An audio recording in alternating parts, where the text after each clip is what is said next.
Hola, buenos días, buenas tardes, buenas noches, cualquiera que sea la hora a la cual estáis viendo esto. Yo soy Sergio Salazar La Torre.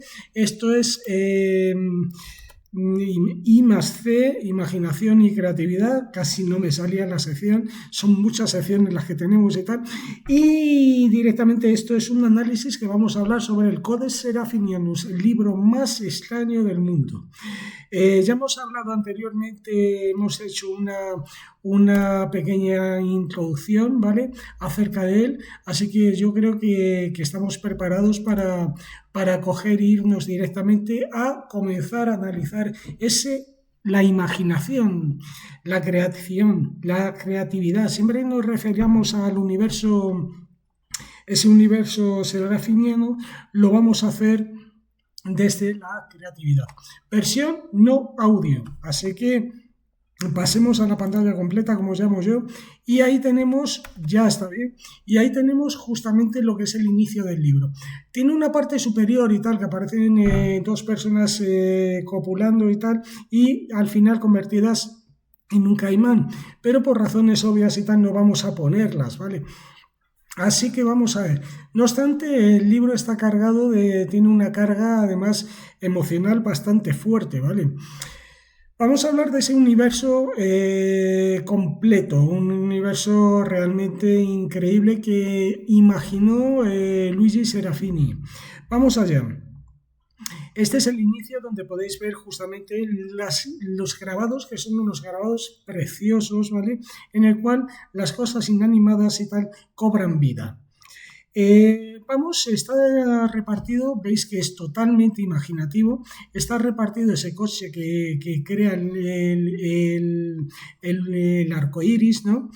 Y está dividido en unas partes realmente increíbles. Aquí tenemos uno de los elementos, esta es la escritura que os comentaba antes, una escritura totalmente, a ver si la podemos poner un poco más grande, una escritura que es totalmente orgánica, no tiene ni una sola línea recta, es una escritura hermosa y que bueno, que dicen que era automática, lo que pasa es que yo tardaría bastante en hacer esto, vais a ver mucha escritura así dispuesta, y son demasiadas cosas como para, por ejemplo, aquí se repite este concepto, aquí se repite el otro, son cosas demasiado perfectas, o sea, como para establecer y todo eso un azar. No existe aquí, creo que no existe el azar en cierto modo, pero bueno, nosotros estamos aquí para analizar la imaginación.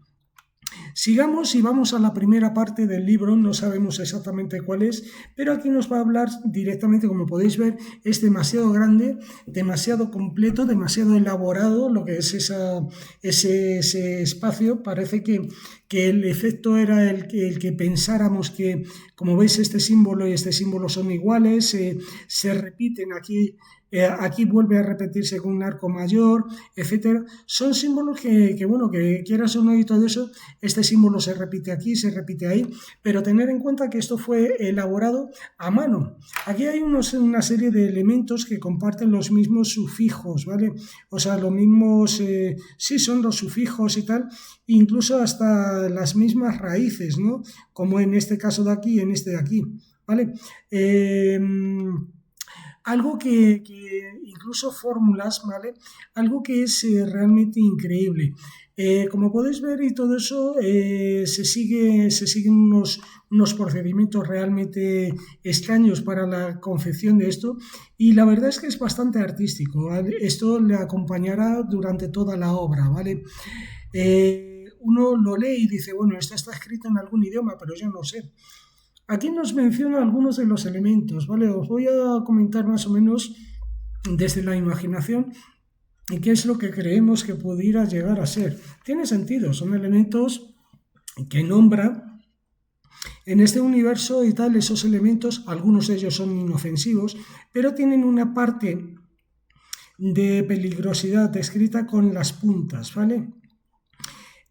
Podéis ver que los colores son más bien fríos, ¿vale? Se juega mucho con esos colores, esas gamas de colores. Algunos de ellos son más bien cálidos, que llegan hasta colores fríos, ¿vale? Se juega con esos colores, no se utiliza colores complementarios, o bien utilizas el frío o bien utilizas el cálido, ¿vale? pero no hay interpretación de uno y de otro. Parece que un color lo asocia a lo que es una parte, ¿vale? Y otro color lo asocia a la otra, ¿vale? Simulaciones de pequeños fractales pudiera ser, ¿vale? Pero que nos hacen ver que es algo totalmente extraño, ¿vale? Seguimos avanzando porque hay mucho que analizar y aquí tenemos la primera muestra, ¿vale? Una primera muestra en la cual, como podéis ver, aparece la misma palabra, lo cual esto podría ser, por ejemplo, rama, árbol o lo que sea, con diferentes sufijos, ¿vale? En un principio yo creo que esto debió de ser algo, no sé, debió de querer decir algo, ¿no? Pero no existe ninguno de ellos que se repita, ¿vale? Siempre existe un símbolo que lo hace diferente, ¿vale? Es mucha elaboración. Recordemos que Luigi Serafini es un arquitecto y ilustrador bastante importante, bastante conocido y bastante reconocido, ¿vale? A partir de su obra, ¿vale?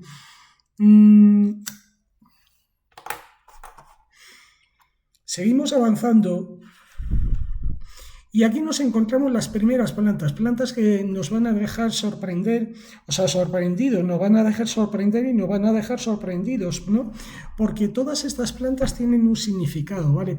Estamos hablando del universo serafiniano. En todo momento nos vamos a referir a un universo serafiniano que queda destacado exactamente por el amor que sentía Luigi Serafini hacia el surrealismo, ¿vale? El mundo de los sueños y las cosas imposibles, ¿no? Hay muchas de ellas que son incluso hasta inspiraciones de ese propio mundo, ¿vale? O alegorías incluso hasta Dalí, ¿vale? Bueno, vamos a comentar esto. Esta es la... fijaros, es que se nos ocurre con la imaginación. Hablando con la imaginación, podemos interpretar cada una de las partes, ¿no? Son plantas que son funcionales. Estos deberían de ser algunos experimentos, más adelante lo vais a ver y lo vais a entender porque el libro no tiene partes separadas, ¿vale? Según opino yo. Es una historia constante que te va adentrando poco a poco en lo que es una lucha por conseguir dominar la vida, ¿vale? Esto podrían ser experimentos genéticos. En aquella época y tal, pues estaban también, era bastante común pensar, ¿vale? Oír hablar de posibles experimentos genéticos, etcétera y tal. Y quiso hacer eso. Fijaros, mira, en este caso de aquí lo que nos encontramos es una planta que tiene un asa y del cual se eleva un elemento que es capaz de sujetar esa asa y además elevarla, ¿vale? Y irse a donde sea, igual que hay quien coge una bolsa y se la lleva a otro sitio, ¿no? Es justamente con algo que es un huevo, ¿vale? Pero al mismo tiempo que es florido, es decir, algo animal juntado con algo vegetal. Es muy común a lo largo de toda la obra, de todo este universo serafiniano, encontrarse elementos básicos como son los huevos, como son algunos elementos que cuelgan, ¿vale? Eso lo veremos más adelante. Y otra serie de elementos que se van a repetir como elementos químicos para que efectivamente en ese universo inventado, para que funcionen directamente se colocan justamente al lado de los elementos para que interfieran o realicen su efecto. No se inyectan en ninguna manera, no se injertan, simplemente se ponen al lado y tienen tanto poder que generan este tipo de cuestiones, ¿vale? En este caso, una planta que es capaz de transportarse a sí misma donde quisiera, ¿vale? Fijaros y tal hasta dónde llegaría esa imaginación. Aquí una planta que no necesita que la riegues, ya que de ella misma construye las nubes que son capaces de regarla, ¿vale? De producir el agua para regarla, ¿vale? En este de aquí, todo eso son plantas que, bueno, tienen un cierto atractivo, pero tienen una forma que veréis más adelante, que son como pequeños elementos, vais a verlos más adelante, ¿vale? Pero son como si fueran pequeños personajillos, ¿vale? Que están dispuestos. Otras plantas como son esta que tienen unas hojas que a lo mejor no transpiran lo suficiente, ¿vale? Es decir, hojas para no transpirar y poder conservar el agua en el que está. Son la clásica planta paraguas, ¿no? Recibo el agua, la filtro, pero no gasto casi agua al no tener casi hojas, ¿vale? En esta otra nos encontramos el clásico tomate grosella, ¿no? Incluso hasta puerro, o sea, muchas veces se determina el apio, el puerro, etcétera, y girasol, o sea, no olvidemos el girasol con las pepitas. Realmente increíble esa imaginación que se poseía. Esta, bueno, la han llamado muchas veces la planta palangana, ¿no?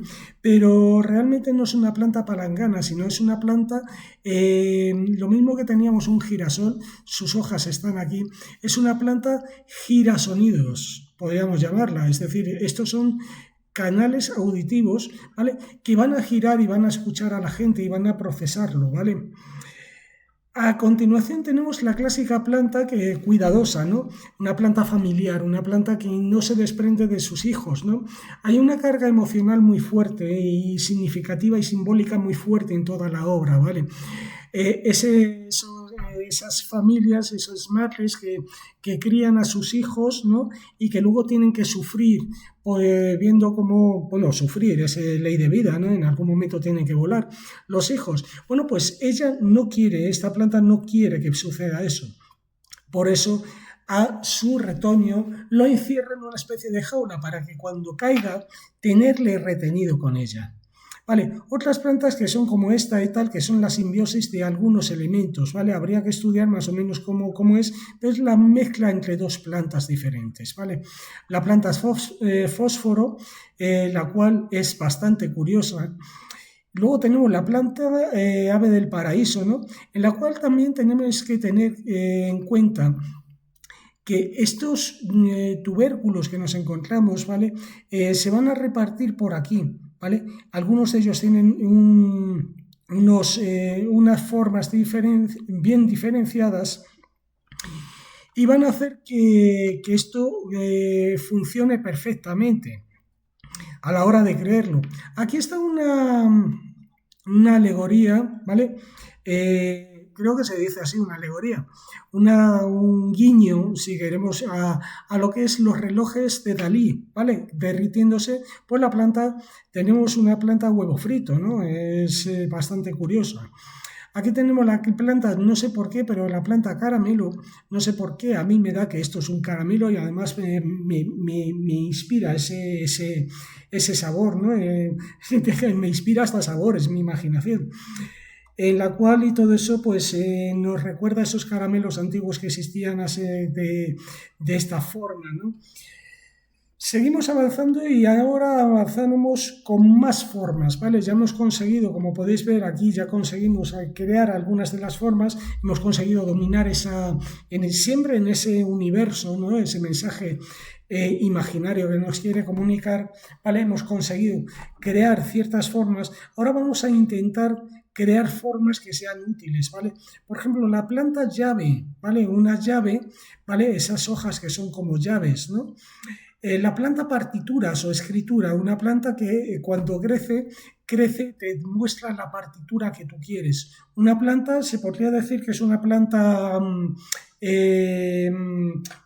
planta, ¿no? O sea, una planta lámpara, en cierto modo. Pero estos detalles son detalles que son muy significativos y aquí esto que parece la melena es muy significativo y tal de algunas culturas y tal de Asia, ¿no? La planta, esto fijaros muy bien que aquí hay un patrón, ¿vale? El patrón se va a repetir muchas veces. Vamos a llamarle, para que lo entendáis, el patrón abuelo, hijo, nieto, ¿vale? Algo que va de aquí hasta aquí y además que fijaros, quedaros con esta imagen, fijaros, de una planta tiene un vínculo con la otra y la otra tiene un vínculo con la otra, pero este vínculo del hijo al padre no nace del abuelo, nace de su hijo, ¿vale? Es curioso, ¿vale? Quedaros con este patrón del abuelo, patrón de abuelo, padre, hijo, lo vamos a ver más a menudo más adelante, ¿vale? La planta tela de araña, ¿vale? Una planta que además tiene unas formas además bastante curiosas, ya que se supone que cada una de estas que hay aquí generaría justamente otra tela de araña, ¿vale? Digo que se supone dentro de nuestra imaginación y dentro de lo que creemos que puede hacer. ¿Quién no se comería esto? La planta dulce, ¿vale? Aunque nazca de una alcachofa. Muchas veces vamos a mezclar este tipo de cosas, ¿vale?